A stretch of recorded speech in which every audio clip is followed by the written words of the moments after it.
Alright, back again, Luke here. And as you can see in front of you, we have an opened up Super Famicom. And the main reason why we have this thing open here is because we're trying to do some repairs on it. And if you can see inside here, you can notice that there's a lot of dirt and grime. It's just one that's been, sitting somewhere for a very long time.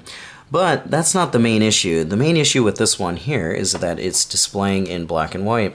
I'm sure there are other people out there who are having the same kind of problems. I've seen other, threads where people are talking about black and white screens, and nobody's able to really figure it out. Some people had actually mentioned trying to change this pot up here to try and adjust the amount of signal that's going here to this crystal. But in all reality here, what I found with this one is another problem, and we're going to get on that in just a second. I'll show you what it's doing here. We'll plug this in and let you take a look at some of that. Turn this on. And you can see here for yourself, it's just playing in black and white, and it'll play in black and white on, almost everything. It'll play with a little bit of color in the back here for the RF, but it's only like purple, and it looks really, really bad. But this is something that's consistent. No matter how clean you get the cart slot, it's just going to continue to play in black and white.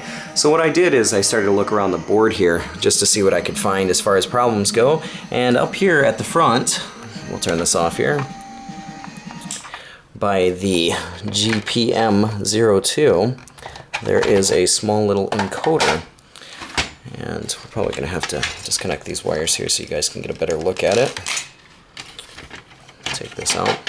But if you guys can see here with this encoder, you guys will notice that right here there are some bad traces. Those traces look like they've been eaten away with a bit of oxidization over time. So what we're going to do here is we're going to try and clean these up. We're going to repatch these traces, and hopefully we should be able to get our color back. So we'll get on that. I'll sand this down here, and we'll give it a shot. So I'll see you guys in a little bit.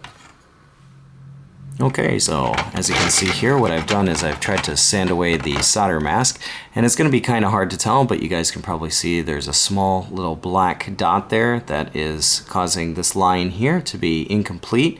It's eaten away, so I'm going to run a patch wire or just run a small piece of wire and patch this into place, and that should give us our video back. So I'll get on that, and I'll be back in a little bit.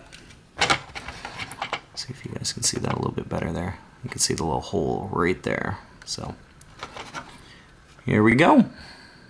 Alright, so as you can see here, I've got our patch wire here run all the way along the bottom here. I'm going to put some hot glue on it, but it's run from the end of the broken trace on this side to the other end on this side. So we'll try and put in a game here and see if this corrects our problem or not. So let's pop this in and check some of that.